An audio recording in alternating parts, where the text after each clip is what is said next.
Joining us now to discuss is Pinal County, Arizona Sheriff Mark Lamb. Sheriff, welcome back to National Report. Let's talk about these numbers here. We are getting some in for the month of March, but then also since October as well, where we saw more than 221,000 encounters for March. You see it at the bottom of your screen. But if you notice the trend, it just keeps increasing. We've seen more than 1 million migrant apprehensions since October. If we dive specifically into Jason's reporting there, at least 20 people on the terror watch list were included in those numbers. Tell me about what you make of it. Thanks for having me on, Emma. Yeah, you'd have to be naive to think that everybody that's coming into the country has good intent. There's going to be a lot more than 23 people, and that's what they caught. How many did we not catch there? Above and beyond the 221,000 encounters, there were 66,000 gotaways last month as well. 53,000 gotaways in February.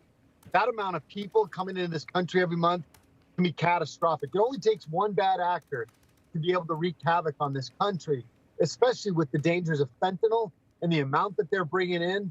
This is going to be could have very disastrous results for America.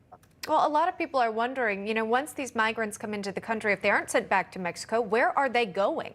And would they really appear for a court date like they might be assigned?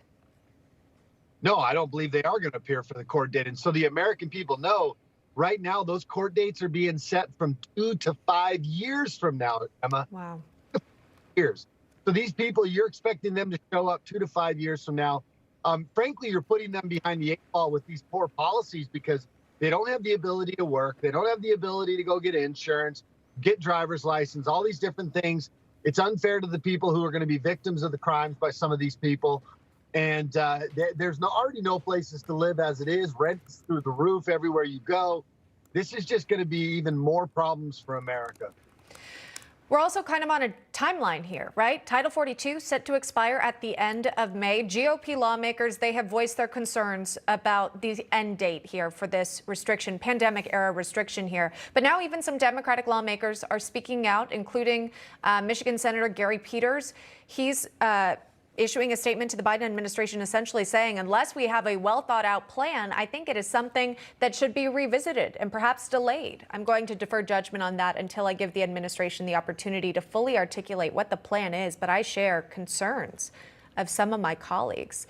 Sheriff, what does that tell you about lawmakers' reactions? Are there more that could be concerned about what happens at the end of May? Well, they should be concerned. Right now, Title 42 is the only thing that Border Patrol has been using to send these people back. How few people have been sent back under Title 8. What they need to do is beef back up Title 8. They need to get a plan in place, unlike what they did in Afghanistan, where they just left American people hanging. They had no plan. Now you come in, they're doing the same thing here on the southwest border. Look, Title 42 eventually has to go away because it's based on COVID. And we can't keep wanting to take COVID out of our society and then hold on to something that's based on COVID.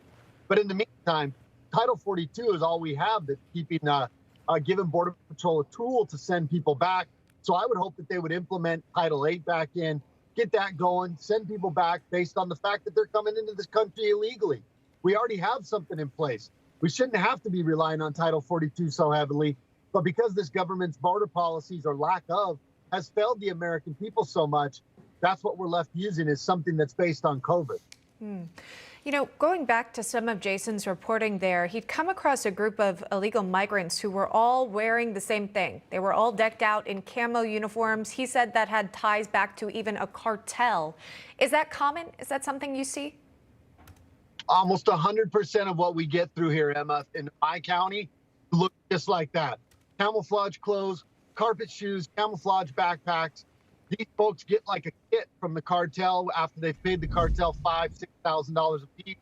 They're being trafficked through the deserts. They litter my deserts with that trash. If that's how they treat our country, the first exposure they have by littering in our country, what kind of citizens do you think these folks are going to be and once they get into our society? Everybody that we encounter is running from us. We had a car run from us the other night.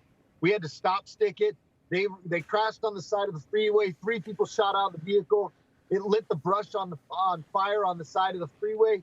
We had heard pounding in the locked trunk of this Chevy Avalanche truck.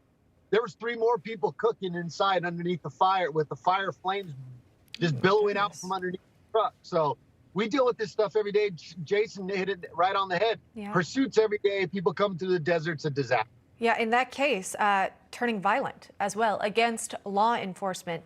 Sheriff Mark Lamb joining us, sharing that story. Thank you, Sheriff. We appreciate your time.